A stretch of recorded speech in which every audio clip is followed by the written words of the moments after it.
Welcome to physics desire. तो हम हाजिर हैं अपने आगे के कंटिन्यूएशन लेक्चर के साथ। तो भाई मैंने तुम्हें पिछले लेक्चर में एक क्वेश्चन दिया था, आई होप तुमने कर लिया होगा। जिन्होंने कर लिया ठीक है, नहीं किया है तो भाई खुद को धोखा दे रहे हो, मुझे थोड़ी दे रहे हो। सो क्वेश्चन था कि this wave form, comment section में देखो जिसने कमेंट किया होगा ना फॉर श्योर उसी ने ही सॉल्व किया है, बाकी कोई नहीं पढ़ रहा है। लॉकडाउन पीरियड में पढ़ना है भाई, ऐसा नहीं है एग्जाम नहीं होंगे, ये धारणा निकाल दो मन में से।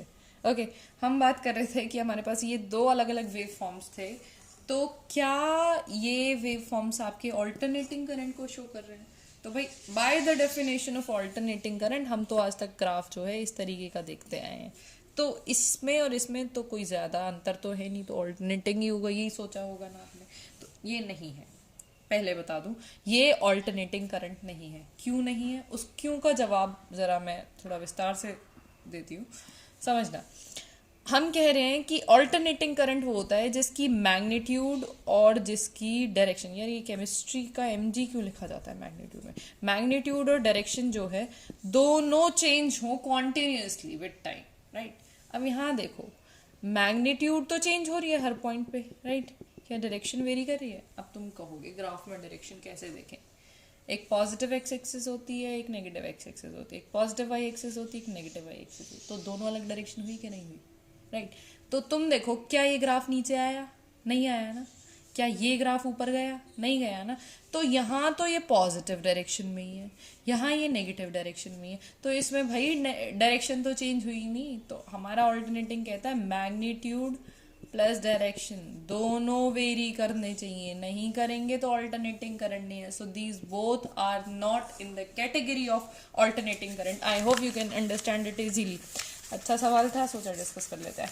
ओके, तो अब आगे बढ़ते हैं। आगे की हमारी क्या थ्योरी कहती है? सबसे पहले बात होती है कि how to produce alternating current, और बाकी हमने सारे बेसिक्स के बारे में स्टडी कर लिया था। ऑल्टरनेटिंग करंट को हम प्रोड्यूस कैसे कर सकते हैं 10वीं क्लास में पढ़ा है भाई, मुझे बताना नहीं चाहिए, वैसे 10th स्टैंडर्ड में हमने पढ़ा है। तो वहाँ हम देखते थे कि एक स्ट्रांग मैग्नेटिक फील्ड पहले हम क्रिएट करते थे, एस्टैब्लिश करते थे, एक आर्मेचर प्लेस करते थे, राइट। ठीक है, दो रिंग्स लगाते थे, ओके यही होता था।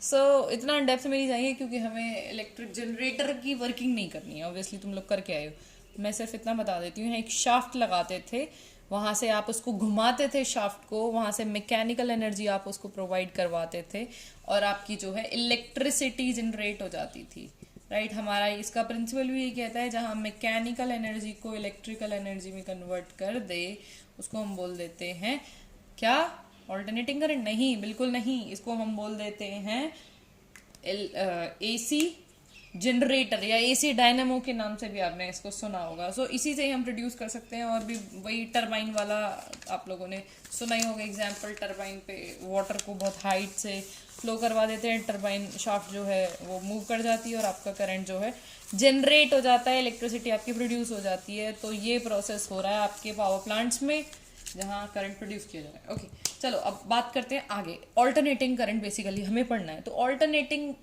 करंट की हमने देख ली, चित्र कैसे बनता है उसका। अब भाई कुछ मैथमेटिकल रिप्रेजेंटेशन तो होगा ना, कोई फॉर्मूला तो होगा ना। तो देखो वो फॉर्मूला क्या था, I is equal to I not sine omega T. देखो नहीं डिस्कस करते इसको, पहले कुछ चीज़ों के बारे में बात कर लेते हैं। फेज, दूसरा टाइम पीरियड। देखो जोश के साथ पढ़ना तभी ये आएगा, क्योंकि ये थोड़ा सा बोरिंग मुझे ऑब्वियसली लगता है, थोड़ा electricity not of my type topic, पर ठीक है चलो पढ़ लेते हैं। तो इंटरेस्ट के साथ पढ़ेंगे तो मुझे भी नींद नहीं आएगी और आप लोगों को भी नींद नहीं आएगी। So other one is frequency. देखो जहाँ भी ये टर्म्स तुमने आज तक की दुनिया में पढ़ी है ना, वही कंसेप्ट है और कुछ नया नहीं है इसमें। फेज क्या होता है? अगर मेरे पास दो वेव फॉर्म्स हैं, ठीक है, उनकी फ्रीक्वेंसी सेम है। फ्रीक्वेंसी बोले तो जो एक वेव आपकी कंप्लीट हो रही है ना, जितना वो टाइम पीरियड लगा रही है उतनी दूसरी वेव भी उतना ही टाइम पीरियड लगा रही है, ठीक है। तो मतलब they have same frequency but that doesn't mean they have same amplitude. Amplitude differ कर सकता है। ओके, अब बात करते हैं फेज में क्या है। इन दोनों के बीच में जितना भी डिस्प्लेसमेंट होगा, एंगुलरली एंगुलर डिस्प्लेसमेंट होगा, that is your phase. That means phi is equals to omega t according to the equation. So this is all about phase. इसी को phase बोलते हैं। नेक्स्ट बात करते हैं टाइम पीरियड। देखो टाइम पीरियड क्या होता है, आज तक पढ़ते हैं वो पेंडुलम, एक बार घूमने में ऐसे ऐसे जाके आने में कितना टाइम लगाता है, ये इसका टाइम पीरियड होता है। अभी बहुत बार लगाता है, हम तो सिर्फ एक का कैलकुलेट, एक का करोगे तो वो पीरियड हो जाएगा, बहुत सारों का करोगे तो वो टाइम हो जाएगा, right. So now we will discuss the frequency. Frequency क्या होता है, number of oscillations per unit time. अगर हम कहें एक ऑसिलेशन, तो मतलब टाइम पीरियड अगर हम लेकर चलें तो frequency will be 1/t, so this is your frequency. So this is all about the basic terms. अब पहुंचते हैं अपनी इक्वेशन पे, I is equals to I not sine omega T. अब समझना है क्या हमारे पास I not sine omega T, ये I नॉट इज दिस, बोले तो मैक्सिमम वैल्यू ऑफ करंट पूरी वेव में। यहाँ करंट की, ये करंट है ना, ये टाइम है, ठीक है, यहाँ कुछ है कुछ है कुछ है कुछ है करंट की वैल्यू, यहाँ पे करंट की वैल्यू जो है मैक्सिमम, यहाँ मिनिमम है, नेगेटिव है ना ये वाली साइड, ठीक है।